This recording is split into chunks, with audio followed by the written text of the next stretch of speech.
నమస్కారం. ఆంధ్రప్రభ భక్తి ప్రేక్షకులకు స్వాగతం. నేను లక్ష్మి.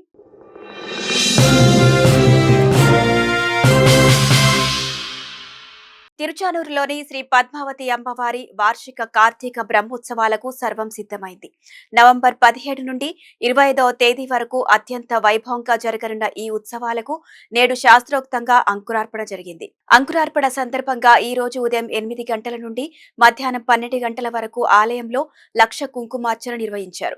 సాయంత్రం 6 గంటల నుండి రాత్రి 8:30 వరకు పుణ్యాహవచనం, రక్షాబంధనం, సేనాధిపతి ఉత్సవం, యాగశాలలో అంకురార్పణ కార్యక్రమాలు చేపడతారు. ఇక నవంబర్ 17వ తేదీ ఉదయం 9:15 నుండి 9:30 మధ్య ధనుర్లగ్నంలో ధ్వజారోహణంతో బ్రహ్మోత్సవాలు వైభవంగా ప్రారంభమవుతాయి. ఉత్సవాలు జరగనున్న 9 రోజుల పాటు ప్రతిరోజు ఉదయం 8 గంటల నుండి 10 గంటల వరకు, రాత్రి 7 గంటల నుండి 9 గంటల వరకు అమ్మవారు వివిధ వాహనాలపై తిరువీధుల్లో విహరిస్తూ భక్తులకు దర్శనమిస్తారు. ఇక బ్రహ్మోత్సవాల్లో భాగంగా 22న స్వర్ణరథం, గరుడ వాహన సేవ, 24న రథోత్సవం కన్నుల పండుగగా జరగనున్నాయి. చివరి రోజైన నవంబర్ 25న ఉదయం పంచమి తీర్థం, రాత్రి ధ్వజారోహణంతో ఈ వార్షిక ఉత్సవాలు పరిసంపూర్ణమవుతాయి.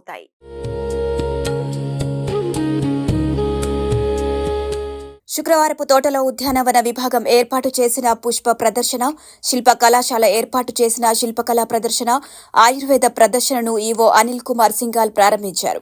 శుక్రవారపు తోటలో ఏర్పాటు చేసిన పుష్ప ప్రదర్శన బాగా ఉందని, బ్రహ్మోత్సవాలకు తరలివచ్చే భక్తులతో పాటు స్థానికులు కూడా సందర్శించాలని ఈవో కోరారు.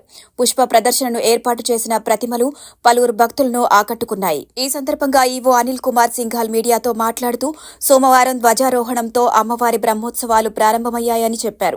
మాడవీధుల్లో ఉండే ప్రతి భక్తుడికి వాహన సేవ దర్శనం కల్పిస్తామని అన్నారు.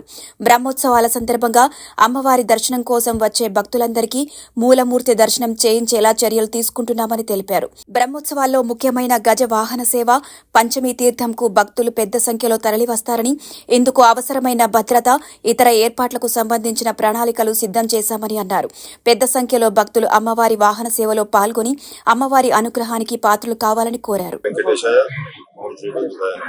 అమ్మవారి కార్తీక బ్రహ్మోత్సవాలు 17వ తేదీ నుంచి 25వ తేదీ వరకు వైభవంగా నిర్వహించడానికి టీటీడీ బోర్డు ఇచ్చిన సలహాల సూచనల మేరకు అధికారుల యంత్రాంగం ఏర్పాట్లన్నీ కూడా పూర్తి చేసుకుంటారు. నిన్న ఉదయం లక్ష కుంకుమార్చన కార్యక్రమంలో చాలా మంది భక్తులు పాల్గొన్నారు.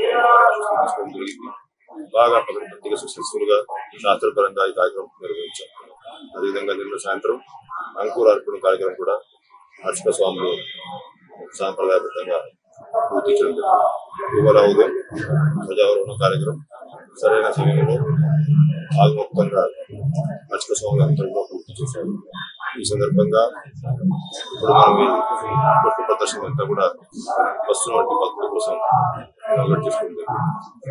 అన్ని రంగాల్లోనూ కూడా ఏర్పాట్లన్నీ దాదాపుగా 5 రోజుల నుంచి యంత్రాంగం కూడా కష్టపడి పనిచేస్తా ఉన్నారు. ఒక 3 దఫాలు జిల్లాధికారి కూడా సమీక్ష సమావేశాలు ఏర్పాటు చేసుకుని జిల్లా సూపర్ సర్కిల్స్ ద్వారా ఉన్నటువంటి పోలీస్ యంత్రాంగం, అదేవిధంగా కలెక్టర్ గారి ద్వారా ఉన్నటువంటి Panchayati Raj department, local Panchayati Raj administration department, అదేవిధంగా టీటీడీలో ఉన్నటువంటి విజిలెన్స్ అధికారులందరూ కూడా కోఆర్డినేషన్ తో పనిచేయాలనే ఉద్దేశంతో సమీక్షా సమావేశాల్లో కావాల్సిన ప్రతి సంవత్సరం వస్తున్నటువంటి భక్తుల సంఖ్య పెరుగుతా ఉంది. కాబట్టి ఎక్కడ కూడా ఇబ్బంది లేకుండా ఎప్పటికెప్పుడు మానిటరింగ్ చేసే విధంగా ఉండాలనే ఉద్దేశంతో ఇంటిగ్రేటెడ్ కమాండ్ కంట్రోల్ సెంటర్ కూడా ఈసారి మనం ఏర్పాటు చేసుకున్నాం. కావాల్సినటువంటి సీసీటీవీ కెమెరాలు 700 కెమెరాలు మనం ఏర్పాటు చేసాం.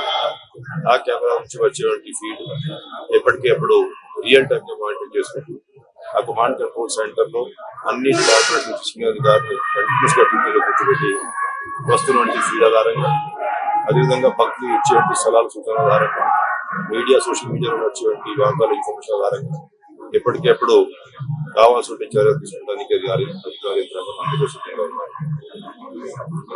అదేవిధంగా పంచమి తీర్థం కోసం ఎక్కువ మంది భక్తులు వస్తారు కాబట్టి దానికి కూడా ఫీల్డ్ ఇన్స్పెక్షన్ నిర్వహించుకొని ఏర్పాట్లన్నీ పూర్తి చేశారు.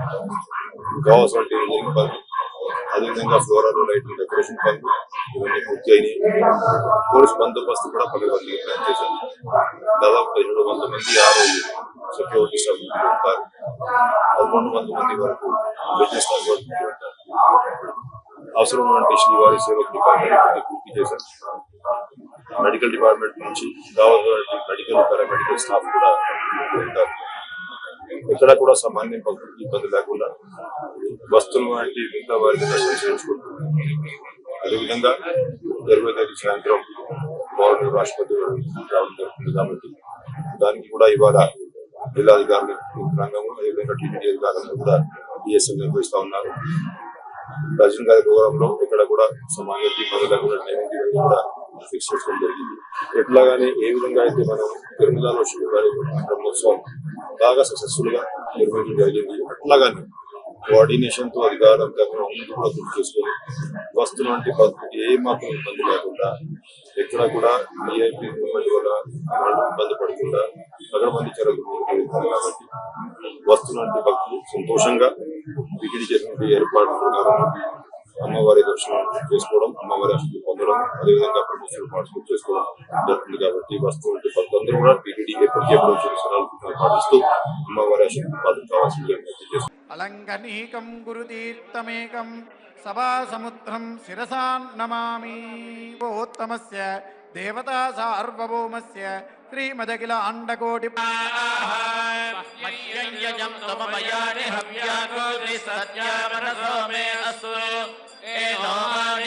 దంపతి జగదాంపతి శుక్లాం భరధరం విష్ణగే పద్మసరోపరి తీర్థసమీపే శుకపర్యగ్రహారే వర్తమానే వ్యవహారికజాం ద్రమాణేన ప్రభవాది శిష్టిశ్రీ విజయ శ్రీమతే విశ్వక్సేనాయ నమః.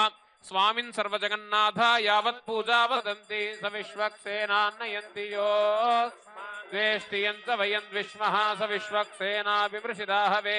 కూర్మాయ నమః. ఓం హాం సహస్రఫణాదృత చతురశ్ర భూమండలానంతాయ నమః. ఓం నమో భగవతే మహాసుదర్శనాయ. ఆగచ్చాగచ్చాగచ్చ. వాద్యం. దురితహాపయక్రోధో నిర్దోషో నిరపరిష్టో భగవాన్ దీర్ఘాయురస్తు. దీర్ఘాయుష్యం భగవాన్ వాసుదేవ కరోతి. అక్షతే రక్షతం భూతం బ్రహ్మ పుణీమహే ఇంద్రస్సునీతే సహమా పునాతో సోమస్వస్యా వరుణః సమీచ్య యమో రాజా పుంసదా తే సక్షేమహి రణ్వయా గాతుమత్యా యద్భూతం యచ్చ భవ్యం ఉతామృతత్వస్యేష విరాడ జాయత. విరాజో అధిపౌరుషః సజాత్ సప్తాస్యాసన్పరిధయః త్రిసప్త సమిధః కృతాః. దేవాయజ్ఞం తన్వాజాతా అజావయః యత్పురుషం యదధుః కతిధం మహాంతం.